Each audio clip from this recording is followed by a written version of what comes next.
జగద్గురు బ్రహ్మర్షి పితామహ పత్రిజీ గారికి ప్రణామములు. నా పేరు ఎం రాజు. నేను ప్రభుత్వ పాఠశాల ఉపాధ్యాయుని. నేను చిన్నప్పటి నుంచి కూడా నేను ఒక గిరిజన కుటుంబంలో పుట్టాను. మాది చిన్న తండ, అచ్చంపేట దగ్గర ఉన్న చిన్న తండ. అయితే నేను పుట్టినప్పటి నుంచి కూడా ధ్యానంలోకి రాకముందు పుట్టినప్పటి నుంచి కూడా నేను ఏ దేవుణ్ణి నమ్మను. నేను పూర్తి హేతువాదిని. చాలా ఏ విషయాన్నైనా సరే హేతుబద్ధంగా ఆలోచించేవాడిని. నిరూపణ ఉంటే తప్ప నమ్మేవాడిని కాదు. అయితే అనేక కమ్యూనిస్టు ఉద్యమాల్లో పనిచేయడం, అదేవిధంగా అభ్యుదయవాదంగా ఉండడం, దాంతో జన విజ్ఞాన వేదిక అనే సంస్థలో పనిచేయడం, శాస్త్రీయంగా ఆలోచించడం అనేది ఉండేది.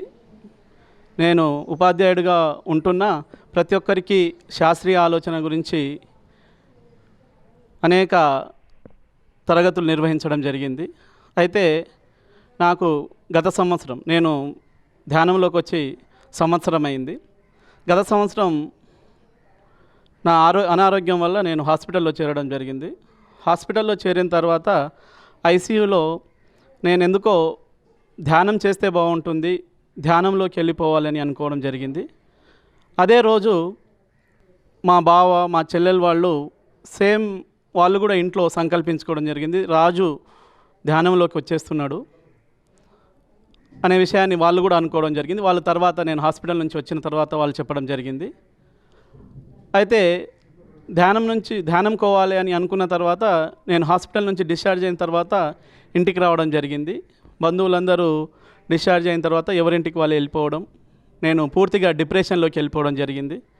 ఈ డిప్రెషన్ నుంచి బయటపడాలంటే ఏదైనా టెంపుల్కి వెళ్దామని మా సతీమణి చెప్తే, నేను టెంపుల్కు కాదు ఏదైనా మెడిటేషన్ సెంటర్కి వెళ్దామని మేము గూగుల్ మ్యాప్లో మెడిటేషన్ సెంటర్ అని కొడితే అక్కడ ప్రకృతి పిరమిడ్ మెడిటేషన్ సెంటర్ అని, మేము హస్తినాపురంలో పనిచేస్తున్నప్పుడు ఆడ ఉంటున్నప్పుడు ఆ మెడిటేషన్ సెంటర్ మాకు గూగుల్ మ్యాప్లో కనిపించడం ద్వారా అప్పటి వరకు నేను నడవలేకపోతున్న బైక్ కూడా నడపలేకపోతున్న నేను డైరెక్ట్గా బైక్ మీద ఆ గూగుల్ మ్యాప్ ద్వారా మెడిటేషన్ సెంటర్కి వెళ్ళిపోవడం.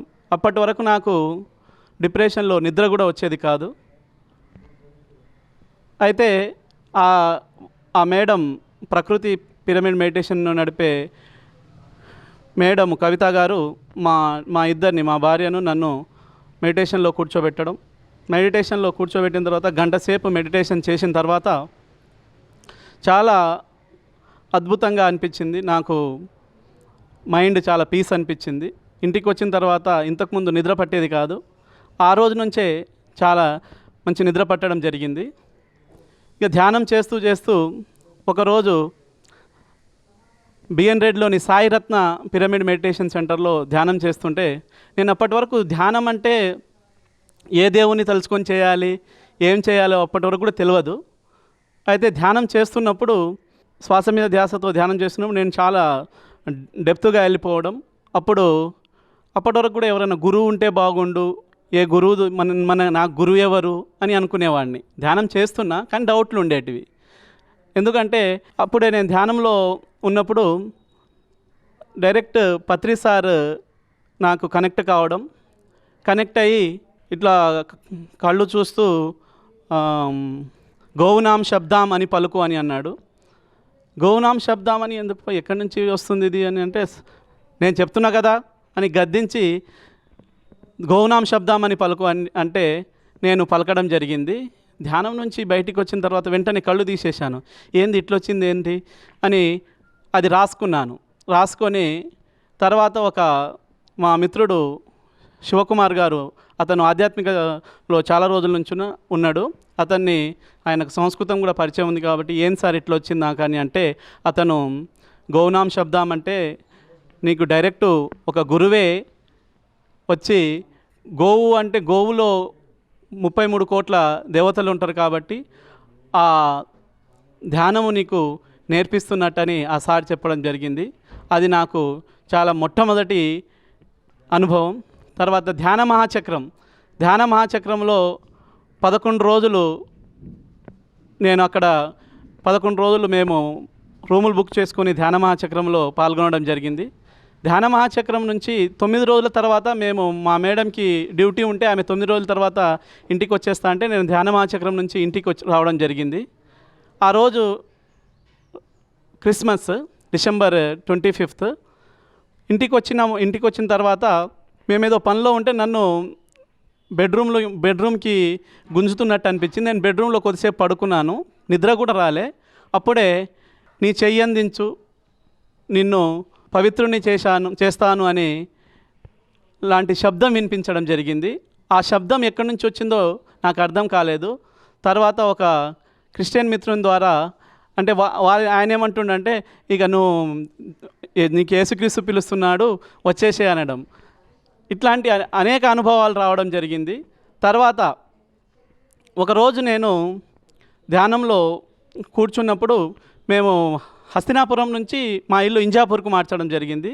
ఆ ఇంటి పక్కల సాయిబాబా టెంపుల్ ఉందని కూడా మాకు తెలియదు. ఆ టెంపుల్లో మేము ఆ ఇంటి మార్చినప్పుడు ఆ ఇంట్లో నేను ధ్యానం చేస్తుంటే ధ్యానంలో డైరెక్టుగా గురుపాదుక స్తోత్రాన్ని వినడం జరిగింది. అప్పటికి నేను నమ్మలేదు, నాకు గురుపాదుక స్తోత్రం అంటే కూడా తెలియదు. నేను ఎప్పుడు పూజలు చేయలేదు, ఎలాంటి భక్తిలో కూడా లేను. అయితే డైరెక్టుగా ఓ రోజు అది ఉదయం రాసుకున్నాను, నైట్లోనే కూర్చొని అది ధ్యానంలో ఏమొస్తే అది రాసుకోవడం అనేది అలవాటు. వెంటనే లేచి గూగుల్ యూట్యూబ్లో గురుపాదుక స్తోత్రం అని కొడితే గురుపాదుక స్తోత్రాన్ని నేను ఏదైతే ధ్యానంలో విన్నానో అది డైరెక్టుగా నేను గురుపాదుక స్తోత్రాన్ని సేమ్ గురుపాదుక స్తోత్రం ఇక్కడ ఉంది. అదేవిధంగా ఇలాంటి చాలా అనుభవాలు ఇవి ఒక ఎత్తు అయితే నా భౌతిక శరీరంలో కూడా చాలా మార్పులు వచ్చినాయి. ఇంతకుముందు నాకు ఏ ఆహారం తిన్నా జీర్ణమయ్యేది కాదు. ఇప్పుడు శాకాహారం తింటున్నాను. శాకాహారం ఇది కూడా నేను హాస్పిటల్లో ఉన్నప్పుడే అనుకున్నాను. హాస్పిటల్ నుంచి 1 ఇయర్ ఇప్పటి వరకు నేను శాకాహారిని. శాకాహారం వల్ల చాలా అద్భుతమైన మార్పు వచ్చింది నా శరీరంలో, నా భౌతిక శరీరంలో. అదేవిధంగా పిరమిడ్ ద్వారా మెడిటేషన్ చేస్తే చాలా ఎనర్జీస్ నాకు అర్థమవుతుంది. ఆల్టర్ స్టేట్స్ ఆఫ్ కాన్షియస్నెస్ అంటారు కదా, చైతన్యంలో అనేక మార్పులు ఉంటాయి అనేది తెలుసుకున్నాను.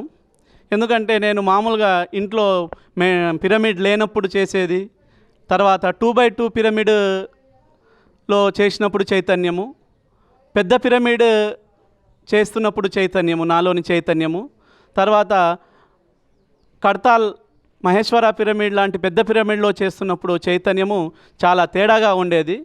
అప్పుడు నేను అనుకున్నాను, నిజంగా కాన్షియస్నెస్లో పిరమిడ్కి, తర్వాత బయటి ప్రపంచానికి, ప్రకృతికి, తర్వాత చిన్న పిరమిడ్లకి, తర్వాత క్రిస్టల్ ఉన్న పిరమిడ్లకి చాలా తేడా ఉంటుందని పిరమిడ్ మెడిటేషన్ ద్వారా తెలుసుకోవడం జరిగింది. మొత్తం పైన నేను ధ్యానంలోకి రావడం ద్వారా చాలా ఆనందాన్ని, చాలా పరమానందాన్ని, ఇంతకుముందు అన్నీ ఉండేటివి కానీ ఆనందం అనేది ఎక్కడో బయట నుంచి వస్తుందేమో అనుకునేవాడిని. కానీ బ్లిస్ అనేది మన శరీరంలోనే, మన ఇన్నర్లో ఉంది, మనం బయట వెతుకుతున్నాం ఇన్ని రోజులు. ఆ ఆనందాన్ని ఎక్కడి నుంచో రాదు, ఆనందాన్ని కూడా మనము ఉన్న ఆనందాన్ని పొందితే ఆనందం వస్తుందనే విషయాన్ని ధ్యానం ద్వారా తెలుసుకోవడం జరిగింది. ఇలాంటి గొప్ప ఆనందాన్ని ధ్యానం ద్వారా అందించిన మన జగద్గురు బ్రహ్మర్షి పత్రిజీ గారికి అతని గురించి ఎంత గొప్పగా చెప్పుకున్నా చాలా తక్కువే. కాబట్టి ఈ ధ్యానం చాలా సింపుల్ ధ్యానం, ఆనాపానసతి ధ్యానము. శ్వాస మీద ధ్యాస పెట్టుకుంటే మన శరీరంలో అనేక మార్పులు జరుగుతాయనే ధ్యానాన్ని పరిచయం చేసినందుకు మళ్ళోసారి వారి పాదపద్మములకు ప్రణామములు తెలియజేసుకుంటూ నమస్కారం.